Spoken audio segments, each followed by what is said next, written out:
ఈరోజు డిమాండ్ చేస్తున్నాము. అదేవిధంగా రాష్ట్ర ప్రభుత్వం కాకినాడ జిల్లా తుని నియోజకవర్గం కోటనందూరు మండలంలో victory Navodaya English medium school ప్రారంభించారు. గత 15 ఏళ్లుగా నవోదయ ప్రవేశ పరీక్షల్లో విద్యార్థులను ఉత్తీర్ణులుగా తీర్చిదిద్దిన అనుభవంతో ప్రత్యేక విద్యా సంస్థగా ఈ పాఠశాల ఏర్పాటు చేసినట్లు నిర్వాహకులు తెలిపారు.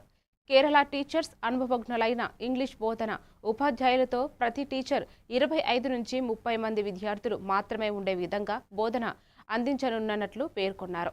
ఈ కార్యక్రమంలో స్కూల్ కరస్పాండెంట్ చిన్ని హెచ్ఎఫ్ చైతన్య, ప్రిన్సిపల్ జయరాజ్, అధ్యాపక బృందం పాల్గొన్నారు. నేను చిన్ని మాస్టర్ మాట్లాడుతున్నాను. 14 సంవత్సరాల క్రితం చిన్నగా ప్రారంభించినటువంటి విక్టరీ స్టడీ సర్కిల్ ఈరోజు ఒక చిన్న విద్యా సంస్థను ఏర్పాటు చేయడానికి దేవుడు ఎంతో కృప చూపాడు. అలాగే 14 సంవత్సరాల నుండి విక్టరీని నన్ను అబ్జర్వ్ చేస్తున్నటువంటి పేరెంట్స్ విక్టరీ మీద ఒక నమ్మకం వచ్చి గత 4 సంవత్సరాల నుండి సార్ మీరు స్కూల్ పెట్టాలి అని అనేక పర్యాయాలు వందల పేరెంట్స్ అడగడం జరిగింది.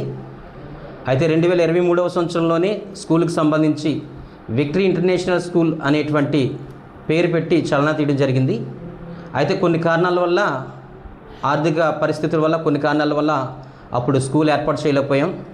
అయితే మేము స్టాఫ్ అనుకున్నటువంటిది ఏంటంటే మన స్కూల్ పెట్టామంటే ఎక్కడా కాదు, పక్కా బిల్డింగ్లో మనం పెట్టాలి, పిల్లలు ఆహ్లాదకరమైనటువంటి వాతావరణంలో పెట్టాలి అనేటువంటి ఆలోచన. నమస్కారం అండి, మీడియా మిత్రులకు కూడా నా నమస్కారాలు. మరి ఈరోజు ఈ ప్రెస్ మీట్ ఎందుకు ఏర్పాటు చేస్తామంటే, గతంలో నవోదయ 5th క్లాస్ రిజల్ట్ ఇచ్చినప్పుడు 18 సీట్లు సాధించాము. 2 days back 8th class result కూడా ఇవ్వడం జరిగింది. ఈ 8th క్లాస్ నవోదయ రిజల్ట్లో మా విక్టరీ స్టడీ సర్కిల్ నుంచి 2 వ్యక్తులు సీట్లు సాధించి మా విక్టరీకి ఎంతో గర్వకారణంగా నిలిచారు. దానితో ఈ సంవత్సరంలో మా విక్టరీ స్టడీ సర్కిల్ నుంచి 20 మంది సీట్లు సాధించి రాష్ట్ర స్థాయిలోనే మంచి రిజల్ట్ సాధించిన విద్యా సంస్థగా మా విక్టరీని ఉందని. సో మై నేమ్ ఈజ్ విశ్వ Chaitanya and victory Navodaya English medium స్కూల్కి హెచ్ఎంగా వర్క్ చేస్తున్నాను. ప్రతిరోజు ఇక్కడ అడ్మిషన్స్ స్వీకరిస్తున్నాము.